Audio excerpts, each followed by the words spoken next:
नमस्कार, बहुत स्वागत है आप सभी का। आप मुझे न्यूज़ 18 के डिजिटल प्लेटफॉर्म पर देख रहे हैं। मैं हूं आपके साथ जया मिश्रा।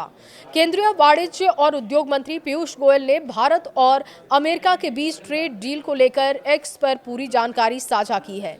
उन्होंने भरोसा दिया है कि भारत और अमेरिका का नया व्यापार समझौता भारत के किसानों, डेयरी उत्पादकों और ग्रामीण रोजगारों को नुकसान नहीं पहुंचाएगा। उन्होंने राहुल गांधी पर आरोप लगाया है कि वो किसानों के साथ फर्जी बातचीत करके अफवाह फैला रहे हैं। गोयल कहते हैं कि ये सब स्क्रिप्टेड है और किसानों के हितों को मोदी सरकार ने पूरी तरीके से सुरक्षित रखा है।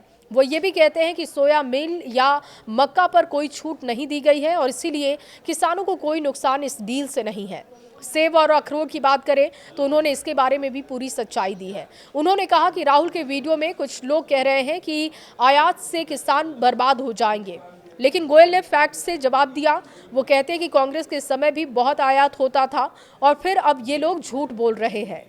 प्रधानमंत्री मोदी हमेशा किसानों के साथ है। कई स्कीम्स लाए गए जैसे कि आत्मनिर्भर भारत, किसान सुरक्षित, देश विकसित। चलिए अब आपको बताते हैं कि आखिर विपक्ष ने सरकार पर कौन कौन से आरोप लगाए हैं और असल में ट्रेड डील की सच्चाई क्या है। केंद्रीय मंत्री ने ट्रेड डील समझौते पर पहले भी ये जानकारी दी है कि इस डील से दोनों ही देशों को फायदा होगा। अमेरिका ने कई भारतीय उत्पादों पर जो टैरिफ पहले 50% तक लगाए थे, उन्हें घटाकर अब सबके लिए एक समान 18% कर दिया। इस फैसले से भारत को कई दूसरी प्रतिस्पर्धी अव्यवस्थाओं की तुलना में अमेरिका में बहुत कम टैरिफ का सामना करना होगा।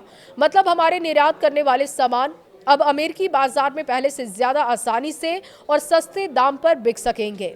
इससे भारतीय व्यापारियों और उद्योगों को बड़ा फायदा होगा क्योंकि टैरिफ कम होने से माल की कीमत कम रहेगी और ज्यादा बिक्री हो सकेगी। ये बदलाव भारत के एक्सपोर्ट को बढ़ावा देने वाला है और हमारे कारोबारियों के लिए अच्छी खबर है।